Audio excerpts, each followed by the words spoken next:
दरबारी हंसे जब बीरबल ने खामोशी से तर्क दिया। बादशाह अकबर का दरबार हमेशा बुद्धिमानों, कलाकारों और विद्वानों से भरा रहता था, पर उनमें से जो सबसे अनोखा था वो था बीरबल। उसकी बुद्धि, हास्यबोध और तर्कशक्ति अकबर को बेहद प्रिय थी। लेकिन यही बीरबल दरबारियों की ईर्ष्या का कारण भी था। बार बार बीरबल की जीत ने कई दरबारियों को बेचैन कर दिया था। एक दिन एक नया दरबारी, जिसे पंडित हरिदत्त के नाम से जाना जाता था, दरबार में शामिल हुआ। वह स्वयं को तर्कशास्त्र में पारंगत मानता था और बीरबल को चुनौती देने की ठान बैठा। चुनौती का ऐलान। दरबार में सब कुछ सामान्य चल रहा था। अकबर किसी नए मुद्दे पर विचार कर रहे थे, तभी पंडित हरिदत्त ने कहा, जहांपनाह, यदि अनुमति हो तो मैं बीरबल से एक बौद्धिक प्रतियोगिता करना चाहता हूं। लेकिन शर्त यह है कि इसमें शब्दों का प्रयोग न हो, सिर्फ संकेतों से उत्तर दिया जाए। बादशाह ने मुस्कुराकर बीरबल की ओर देखा। बीरबल ने सिर झुकाकर कहा, हुजूर, जो भी आपके दरबार का सम्मान बढ़ाए, मैं उसके लिए सदा तैयार हूं। दरबारियों में खुसुर फुसुर होने लगी। अब तो बीरबल फंसा, किसी ने कहा। हरिदत्त बोला, मैं तर्क दूंगा हाथ के इशारों से, और बीरबल को बिना बोले उसका उत्तर इशारों से देना होगा। अगर वह सही अर्थ नहीं निकाल सके तो हार माने। बादशाह बोले, स्वीकृत है। प्रतियोगिता का आरंभ। अगले दिन दरबारियों की भीड़ उमड़ पड़ी। सबको देखना था कि बीरबल जो बातों से सबको हंसाता है, क्या खामोशी में भी अपनी तर्कशक्ति का चमत्कार दिखा सकता है। हरिदत्त खड़ा हुआ और अपने दाएं हाथ की एक उंगली उठाई। बीरबल ने कुछ नहीं कहा। उसने 2 उंगलियां उठाईं।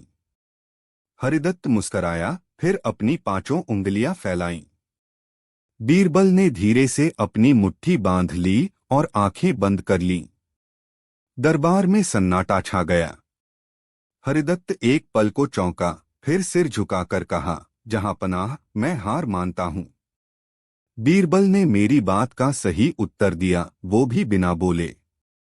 खामोशी की भाषा समझना। अब सब दरबारी चकरा गए। कोई बोला, ये क्या हुआ? अकबर ने मुस्कुराकर हरिदत्त से पूछा, पंडित जी, जरा बताइए तो सही क्या हुआ अभी? हरिदत्त बोला, जहांपनाह, मैंने जब एक उंगली उठाई तो मेरा तात्पर्य था कि दुनिया में केवल एक सत्य है, बुद्धि। बीरबल ने 2 उंगलियां उठाकर जवाब दिया कि बुद्धि के साथ साथ अनुभव भी उतना ही महत्वपूर्ण है। मैंने जब 5 उंगलियां फैलाईं तो मेरा आशय था, 5 ज्ञानेंद्रियां ही ज्ञान का स्रोत हैं। बीरबल ने मुट्ठी बांधकर और आंखें बंद कर बता दिया कि जब तक इंद्रियां संयमित नहीं होंगी, तब तक ज्ञान अधूरा रहेगा। और उस खामोशी में जो भाव था, वही असली उत्तर था। दरबार में तालियों की गूंज उठी। पर कुछ दरबारी अब भी चिढ़े हुए थे। विरोधियों की चाल। कुछ दरबारी जो बीरबल से पहले ही जलते थे, अब हरिदत्त के साथ मिलकर योजना बनाने लगे। उन्होंने कहा, बातों में, तर्क में, यहां तक कि खामोशी में भी बीरबल जीत गया, अब हमें उसे व्यवहार में मात देनी होगी। एक योजना बनी, बीरबल को ऐसे काम में उलझाओ जहां बोलने से नुकसान हो और चुप रहने से अपमान। एक दिन अकबर के सामने उन्होंने प्रस्ताव रखा, जहांपनाह, हम एक ऐसा प्रश्न बीरबल से पूछना चाहते हैं जिसका उत्तर यदि दे तो वो अपमानित हो, और यदि चुप रहे तो भी। अकबर ने अनुमति दी, लेकिन साथ ही कहा, ध्यान रहे, ये सिर्फ तर्क की परीक्षा होनी चाहिए, अपमान नहीं। उलझे हुए सवाल। दरबार में सब इकट्ठा हुए। दरबारी रघुवंशी खड़ा हुआ और बोला, बीरबल, अगर एक आदमी तुम्हारी मां को गाली दे और फिर कहे कि वह सिर्फ मजाक कर रहा था, तो तुम क्या करोगे? पूरा दरबार चौंक गया। ये प्रश्न व्यक्तिगत और संवेदनशील था। बीरबल ने एक बार अकबर की ओर देखा, उनकी आंखों में स्पष्ट संकेत था, यदि तुम बोलो तो बात बिगड़ेगी। बीरबल ने मुस्कराकर अपनी उंगली होठों पर रखी, चुप। फिर अपनी आंखें बंद कर लीं। फिर एक दीपक मंगवाया और उसे बिना बात किए जलाकर सामने रख दिया। दरबारी हंस पड़े, अब बीरबल को जवाब नहीं सूझा। पर तभी बीरबल ने संकेत से कहा, रघुवंशी खुद दीपक बुझाएं। रघुवंशी ने बुझाया और तभी बीरबल ने दीपक फिर से जलाकर वापस रख दिया।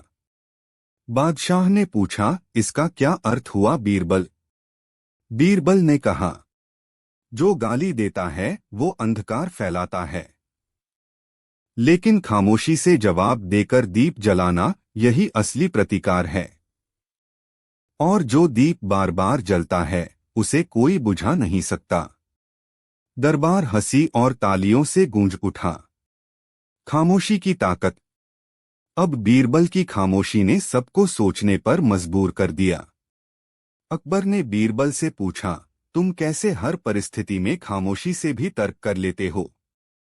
बीरबल ने कहा, महाराज, शब्दों से तर्क देना आसान है, लेकिन खामोशी से तर्क देना तब आता है जब मन स्थिर हो और आत्मा सच्चे तर्क में विश्वास करती हो। शब्दों से आप जवाब देते हैं, पर खामोशी से आप सवाल की गहराई को तोड़ देते हैं। अंतिम परीक्षा। अब अकबर ने स्वयं बीरबल की परीक्षा लेने की ठानी। उन्होंने कहा, बीरबल, कल तुम दरबार में बिना एक शब्द बोले मुझे यह समझाओ कि कौन राजा सबसे महान होता है। अगले दिन दरबार लगा। बीरबल बिना बोले आए। उन्होंने 3 वस्तुएं लाई, एक मिट्टी का दीपक, एक सोने का दिया और एक छोटा पौधा। उन्होंने पहले मिट्टी का दीपक जलाया, फिर सोने के दिए में भी लौ जलाई। फिर पौधे को पानी दिया और सभी को देखा। बिना बोले अकबर मुस्कराने लगे। अकबर बोले, मैं समझ गया। मिट्टी का दिया दिखाता है सादगी भी प्रकाश देती है। सोने का दिया दर्शाता है कि वैभव भी उपयोगी है, पर जलाने वाला हाथ एक ही होता है। और पौधा ये दर्शाता है कि असली महानता किसी को फल देना, जीवन देना है। राजा वही जो सबको फल दे, चाहे मिट्टी में उगे या महल में। दरबार एक बार फिर बीरबल की खामोशी से जीत गया। बीरबल की जीत। इस घटना के बाद अकबर ने ऐलान किया, बीरबल, तुम न केवल शब्दों के जादूगर हो, बल्कि खामोशी के भी सम्राट हो। तुम्हारी खामोशी बोलती है, समझाती है और सिखाती है। अब दरबारी चुप थे, कोई जलन नहीं, कोई कटाक्ष नहीं। बस तालियां थीं बीरबल के लिए। शिक्षा। जब तर्क सच्चा हो और उद्देश्य महान, तब शब्द जरूरी नहीं होते। खामोशी कभी कभी सबसे बड़ा उत्तर होती है। अकबर ने पूछा सवाल, बीरबल ने उल्टा जवाब दिया। एक हास्य, तर्क और व्यंग्य से भरी कहानी। उलझे सवाल, उलझे जवाब। सालों से अकबर और बीरबल की जुगलबंदी हर दिन किसी न किसी नई चुनौती से टकराती थी। लेकिन एक दिन कुछ अलग हुआ। अकबर ने निश्चय किया कि वह बीरबल से ऐसा सवाल पूछेगा जिसका जवाब उल्टा हो मगर सही लगे। बीरबल की चालाकी को मात देने का सपना अकबर का वर्षों पुराना सपना था। दरबार में सभी दरबारी इकट्ठा थे और अकबर ने घोषणा की, आज दरबार में सिर्फ एक ही सवाल होगा और बीरबल को उसका जवाब देना होगा, वो भी उल्टा, लेकिन ऐसा उल्टा जो सीधा लगे। सभी दरबारी हैरान। बीरबल मुस्कराए, हुजूर, उल्टा जवाब देना मेरा शौक भी है और तर्क भी। पहला सवाल, बीरबल, क्या तुम मूर्ख हो? अकबर मुस्कराए, बीरबल, क्या तुम मूर्ख हो? बीरबल खड़े हुए और बोले, हुजूर, अगर मैं हाँ कहूं तो आप कहेंगे, देखो खुद मान गया। अगर ना कहूं तो आप कहेंगे, देखो कैसे मूर्ख खुद को समझदार मानता है। इसलिए मेरा उत्तर है, हाँ, मैं वही मूर्ख हूं जो हर बार आपकी अक्ल को सही दिशा देता है। दरबार ठहाकों से गूंज उठा। अकबर ने आंखें सिकोड़ते हुए कहा, ठीक है, अगला सवाल। दूसरा सवाल, राजा बड़ा होता है या रजाई? अब अकबर ने अजीब सवाल पूछा, राजा बड़ा होता है या रजाई? बीरबल ने सिर झुकाकर कहा, रजाई हुजूर। सभी दरबारी हंसी रोक नहीं सके। अकबर ने पूछा, क्यों? बीरबल बोले, राजा सर्दी में रजाई में छुपता है, लेकिन रजाई कभी राजा में नहीं घुसती, इसलिए जो अंदर ले ले वही बड़ा। अब की बार खुद अकबर भी हंस पड़े। तीसरा सवाल, सच क्या होता है? अकबर ने गंभीरता से पूछा, सच क्या होता है? बीरबल ने उत्तर दिया, सच वही होता है जो झूठ से थोड़ा कम डरावना हो। अकबर बोले, ये क्या उत्तर हुआ? बीरबल मुस्कराए, झूठ भी अब इतना सुंदर बनने लगा है कि सच को खुद आईना देखना पड़ता है। चौथा सवाल, बीरबल, अगर मैं तुमसे नाराज हो जाऊं? अकबर बोले, अगर मैं तुमसे नाराज हो जाऊं तो? बीरबल झुक गए और बोले, तो मैं खुश हो जाऊंगा। अकबर चौंके, क्यों?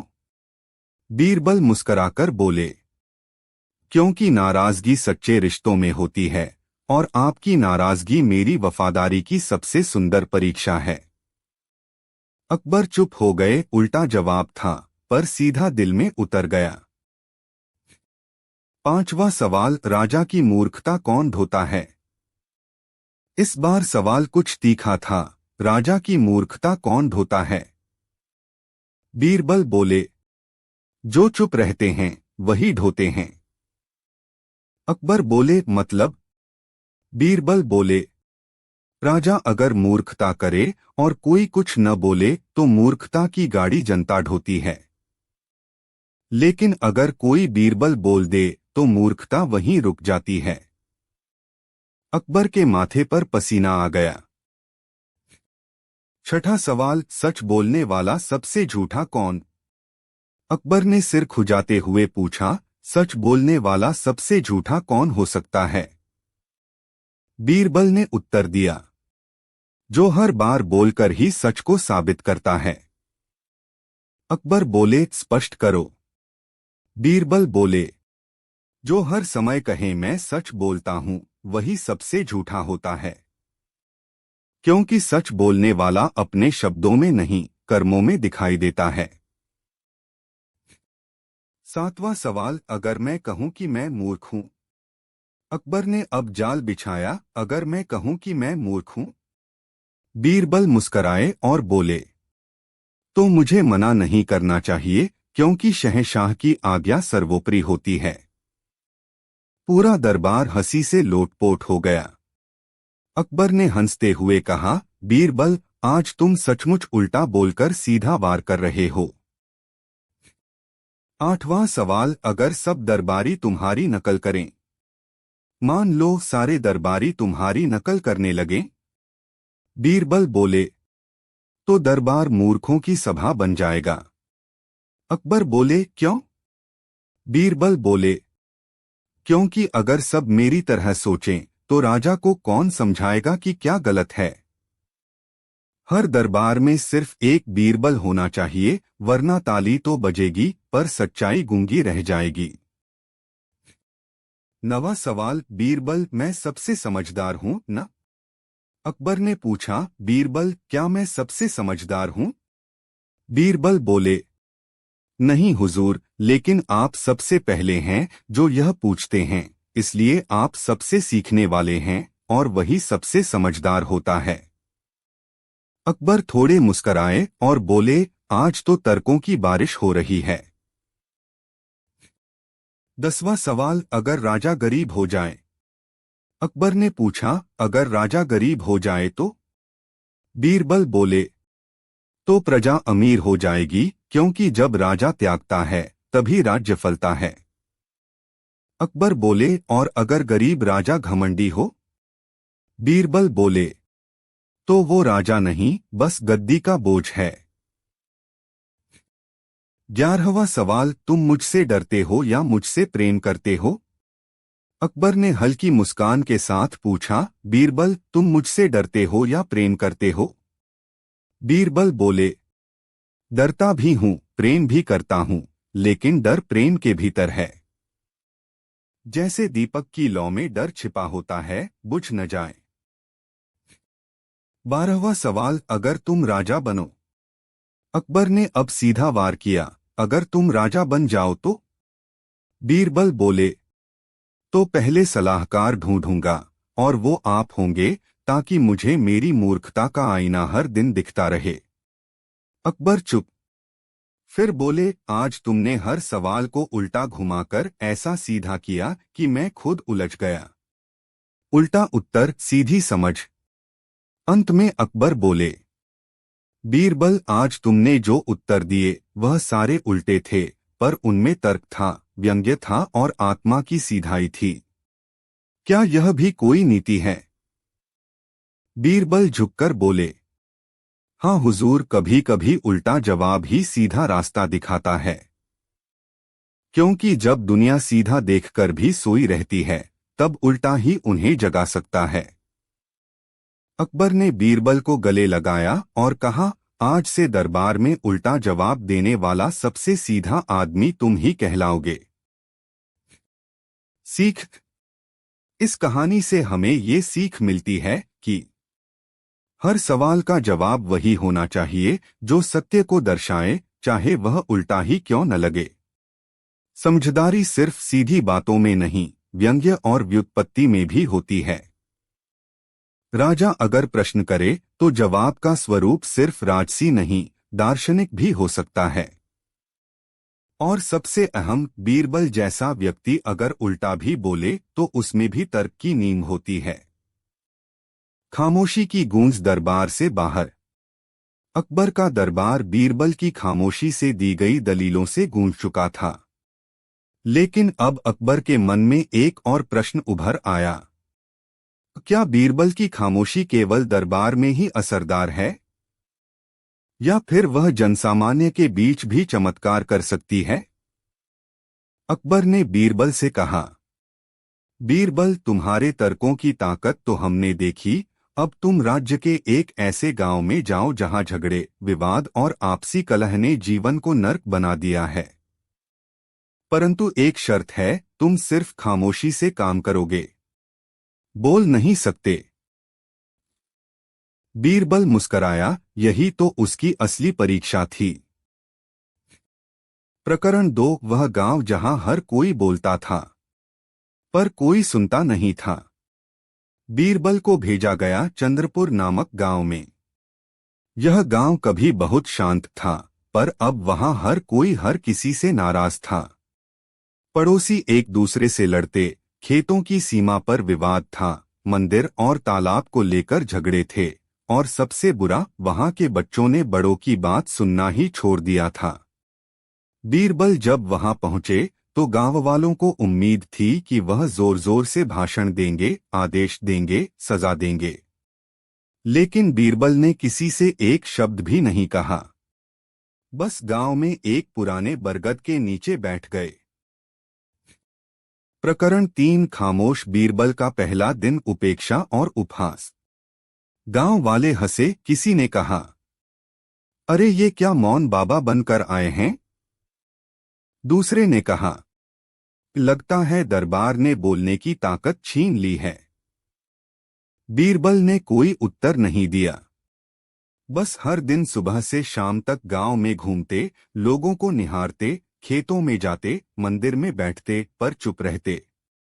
बच्चे उन्हें पत्थर फेंककर चिढ़ाते, महिलाएं ताने मारती, और पुरुष उनके मौन को कमजोरी समझते। पर बीरबल बस मुस्कराते रहते। प्रकरण 4, दूसरा हफ्ता, मौन ने असर दिखाना शुरू किया। अब लोगों की जिज्ञासा बढ़ने लगी। एक दिन एक महिला ने उनसे पूछा, तुम बोलते क्यों नहीं?